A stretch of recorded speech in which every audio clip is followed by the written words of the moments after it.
During a surprise visit to a busy hospital ward, President Trump is suddenly confronted by an elderly woman named Letitia Harwood, who stands trembling with tears in her eyes and a crumpled letter in hand. The letter reveals that her grandson has been denied surgery due to sudden healthcare funding cuts, leaving her family desperate and without options. As the room grows quiet and all eyes focus on the moment, Letitia steps forward and asks, "Mr. President, what are you doing about this?" Trump, surrounded by aides and hospital staff, listens as she explains that the new policy ended her grandson's coverage. Trying to stay composed, Trump responds that the cuts are about efficiency, about getting the money to where it's needed most. But Letitia doesn't back down, her voice rising as she says, "Efficiency? My grandson's life isn't efficient to lose." A nearby nurse, Dr. Selma Rohr, supports her, explaining that the hospital has seen a 20% drop in funded cases since the policy changes, and real families are suffering. Trump raises his hand and says, "Hold on, I get it," then adds that he inherited a broken system, a total disaster. The tension continues to grow as the room waits to see whether the president will walk away or take action. Trump frowned and said, "The old system wasted billions, just bloated with bureaucracy. We're streamlining it, fixing things. Your hospital is part of that fix." But Letitia, wiping her tears, snapped back, "Streamlining? My grandson's in pain, and your fix left him out. I've paid taxes my whole life, and now this. Explain that." The staff murmured, and a few patients leaned in, listening closely. Trump pointed to the letter in her hand. "Show me that. Let's see. I'm not here to ignore people. I'm here to make America great again, and that includes health care." Letitia handed over the letter, and Trump quickly scanned it, his brow furrowing. "It says the treatment was denied due to new allocation rules. Who made that call? Hospital management." Dr. Rohr stepped in, explaining, "The hospital followed your policy guidelines. We're now told to prioritize only emergency cases. Surgeries like her grandson's were pushed back." Trump turned to her sharply. "Deferred? That's not what I meant. I said prioritize smart, not cut people out. Who's running this place?" Nervously, the hospital administrator, Thane Culver, stepped forward. "Mr. President, we followed federal directives. The budget was cut, so we had to reallocate." Trump's voice rose. "Reallocate? That's just a fancy way of saying you dumped families like Letitia's. That's not what I stand for. My administration's about helping people, not hurting them. Show me the real numbers." Hesitating, Culver pulled out a tablet and projected a chart. "Here, sir. Funding dropped 15% this quarter.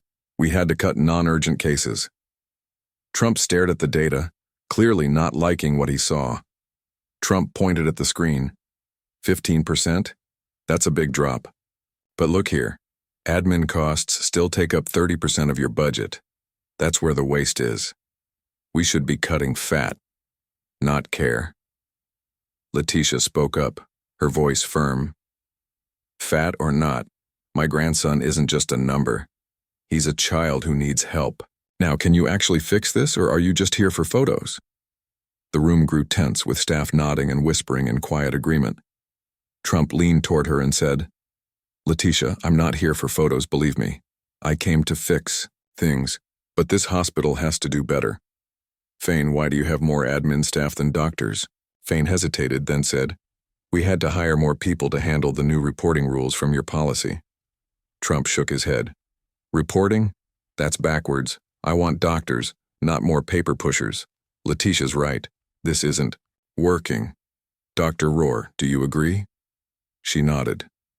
"Yes, Mr. President. We need more care, fewer forms.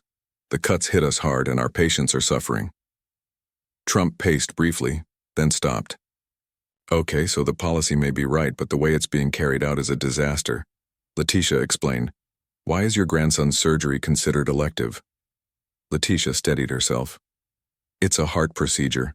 Not an emergency yet, they say. But if we wait too long, it could be. His doctor says it's urgent soon." Trump turned to Dr. Rohr. "Is that true?" She nodded again. "Yes, sir. It's borderline. Without funding, there's a serious risk." Trump turned to Thane, his tone sharp. Borderline? That's not acceptable. Why wasn't this flagged earlier? Thane shifted uncomfortably. The system prioritizes immediate risk, Mr. President. We're too understaffed to review every case in depth. We're too understaffed to review every case, Thane admitted. Trump frowned. Understaffed because of admin overload. Now, I get it. Letitia, this isn't your fault. It's theirs. Letitia stepped forward, voice trembling but firm. So what now? My family's out of options. Trump paused, then pulled out his phone and dialed. Get me the health secretary now. We've got a problem. He waited a moment, then spoke clearly. Yeah, it's me. The hospital's a mess. The cuts are hurting patients, not fixing waste. Change it. Start with Letitia Harwood's grandson. Full coverage today. And audit this hospital / the admin fat. He hung up and turned back to Letitia. Done, your grandson's covered all expenses. We'll handle the rest. Letitia's eyes widened as tears spilled down her cheeks. Thank you. Mr. President, thank you so much. Soft applause rippled through the staff while Thane stood frozen in shock. Trump nodded, adjusting his coat. That's what I do. Help people. This hospital's got work ahead, but we'll fix it. Take care, Letitia. With that, he turned and walked out of the ward, his team close behind, leaving Letitia smiling through tears as the room slowly settled. If this moment moved you, take a second to reflect and share it with someone who might need hope today. Don't forget to subscribe and leave your thoughts in the comments below.